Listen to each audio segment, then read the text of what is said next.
Okay, Terminator Resistance on PlayStation 5. When this game was first announced, I was not kind to it.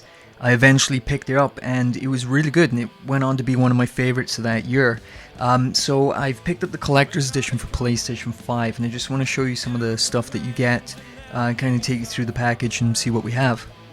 So there's no script or anything, it's going to be a pretty basic video, and the colors may be a little bit off as well. I haven't really got any time to do color correction or anything like that, and I may stumble my speech because I'm a little bit brain damaged.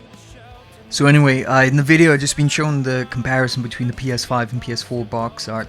You can see it uses a lot similar screenshots, but it's no big deal. So here's the actual box, the packaging. It reminds me very much of those old school PC games that used to come in this big kind of cereal box. Very similar with a flap that opens at the top to access the game. The inside packaging is more or less just the exact same as the box. We've got the front and the back of the case here, similar screenshots. Now inside I was kind of disappointed. There's no instruction manual. Obviously it's just a common thing now. But I was really hoping there would be some sort of instruction manual in there. Instead, we just got the generic sort of, health and safety bullshit kind of warnings. So here's the included steelbook. Now, myself personally, I don't see the appeal of steelbooks. I find it quite common now, so it's nothing really special. The artwork is quite nice though. You've got the HKs in the background, Terminators in the foreground. It looks pretty impressive. The back is more interesting. Now, I thought this was some sort of CG render, but when you look up close, it's actually a drawn image. Really well done. Here's the inside of the steelbook. It's, again, the artwork is just taken from the back of the case, nothing special. But inside here we have the little art cards that are included. And you can see those on the left here. There's Jennifer with the Terminator hand there. The cards are very high quality. It's a thick card. It's nice, glossy, shiny. It's great to touch, great to feel. I was very surprised at the quality of these. Considering the price of this collector's edition, it's really not that expensive. I was just so impressed with the game originally. I felt it just really had a lot of heart and passion in there.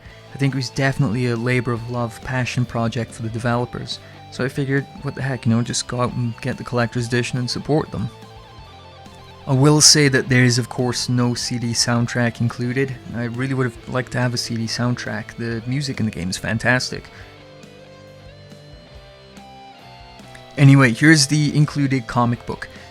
So the original PS4 version came with a download code, and you sort of went to Dark Horse Comics or something and made an account, downloaded a digital version. This includes a hard copy, and it is a hardback version as well. It's very, very high quality, just like everything else in this set. You can see the artwork here. It really pops quite nice. It doesn't show as well in the video because the video is quite washed out. As I mentioned earlier, I didn't have much time to get this done, so I'm really sorry about that. So we'll take a look inside the comic book at some of the pages, some of the images, just so you can see those. I'll avoid any spoilers of course, but as you can see, again, very high quality.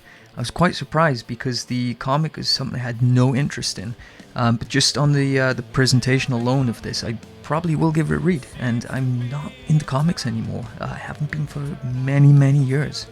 But I'm just a sucker for anything Terminator related, provided of course it's nothing after the second movie, because it's all shit at that point. But hey, I'll give it a shot, I'll check it out. And that's pretty much it for the whole collection. If you already have the game on PlayStation 4, you do of course get a free upgrade to the PlayStation 5 version, so there's no real reason not to give it a shot. It's just a great game.